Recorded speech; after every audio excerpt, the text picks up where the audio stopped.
Calling all detectives.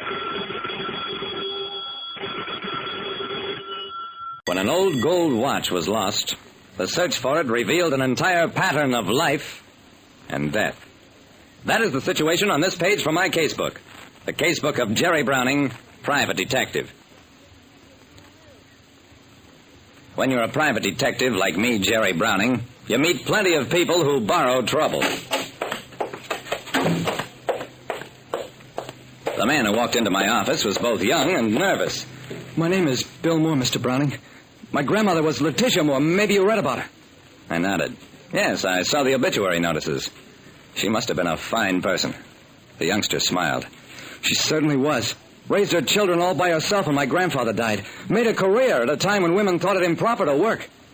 There isn't any trouble about her estate, is there, Mr. Moore? No, nothing like that. I was her sole heir. She left me a few thousand in cash, the house, and some stock in the factory where she'd worked. The Martin Dress Fabrics plant. I grinned at the youngster. Well, there must be some kind of trouble, or you wouldn't be talking to a private detective. Better tell me about it. Moore took a deep breath. You'll think I'm a sentimental fool, Mr. Browning, but Graham's watch has disappeared. It has no intrinsic value, but it was kind of a symbol. She pawned it many times when the money she earned at Martin's wasn't enough to keep the family going. Did she specifically leave you the watch in a will? Yes, she did. Except that I can't find it. It was just a plain, old-fashioned gold watch Grandfather gave her when they were married. Mr. Browning, I have a feeling that Graham won't rest easy in her grave until I find the watch. And that's what I'd like to hire you for. To bring peace to the dead. When a brave old lady died, her grandson hired me to discover her missing watch. It was quite a search. We went through fragrant lavender-scented closets and boxes, dug into old chests up in the attic and down in the cellar. We uncovered enough stuff to give a sweet and solid story of the America that was, but no watch.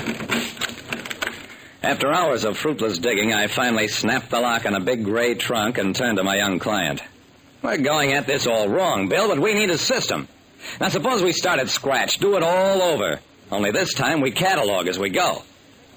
And while we were in the middle of this mess of super house cleaning, we had a visitor. Go right on with what you're doing, gentlemen. I'm Henry Martin, the son of Letitia Moore's old boss. Was passing by, saw the door open. Everyone's welcome at the Moores. At least that's how it used to be. Bill's face flushed. It still goes, Mr. Martin. Only it's just that Bill's embarked on a sort of sentimental journey, Mr. Martin. Guess he doesn't want to be laughed at. Martin was sympathetic. Nobody'd ever laugh at anything connected with Letitia Moore. A grand old lady, if there ever was one. Tell me what you're looking for. Maybe I can help. Letitia's gold watch. Ever see it? A watch? Sure, many times. She was proud of that old turnip. Why, one day at the factory, she thought she'd lost it. And believe it or not, my dad halted all work at the plant until the watch was found under a bunch of paper patterns Letitia'd been working on. Well, the watch is lost again, Mr. Martin. And this time it seems as though for good. Martin hesitated. It's none of my business, but maybe you shouldn't look too hard. No? Why not? Well, don't get sore, Mr. Moore. It's just that Letitia represented an era that's gone. Let her most prized possession be gone with her. I don't agree with that, Mr. Martin. I decided to step in. Neither do I. That watch represents value and a link with the past. And I intend to do everything possible to locate it. Martin smiled, shrugged. Look for it by all means. I hope you find it. If I were looking for it, I wouldn't overlook the pawn shops. Good day, gentlemen. Bill and I went through the house again, but there was still no watch. Finally, Bill, is there anything to Martin's suggestion of checking pawn shops? You did tell me that your grandmother frequently pawned her watch. That was years ago, Mr. Browning. I told you that she left me some money, a house, and stock in the Martin factory. Why should she need to pawn her watch? I don't know. Martin was being sarcastic, but I think the suggestion is worth acting on.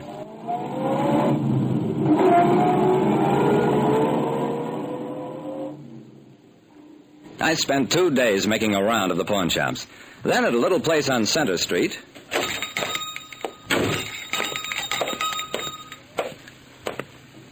Yes, I knew Letitia Moore very well. I loaned her money on her watch many, many times. often more than the watch was worth, because she was a woman of great honor.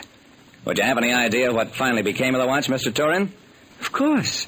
She sold it to me for $3. Wait, I'll find the receipt. Never mind, I believe you, Mr. Turin. Now, why do you suppose she'd sell you her watch that cheaply, then mention in her will that she was leaving it to her grandson? Perhaps I can answer that too, Mr. Browning.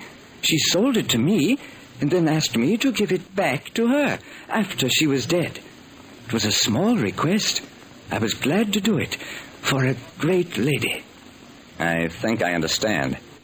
And I don't mind adding, you're quite a gent yourself, Mr. Turin. I'm very grateful to you.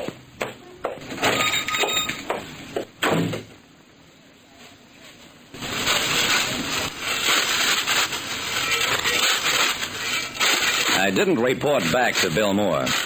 Instead, I got a court order to exhume Letitia Moore's body.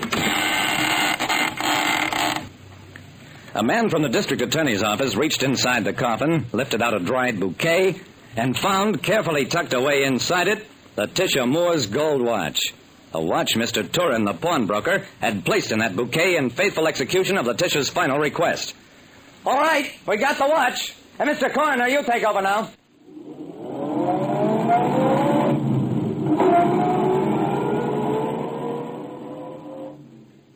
The next day, I drove to the Martin Dress Fabrics plant, and I had with me a doctor and 2 cops. Henry Martin turned white as we walked into his office.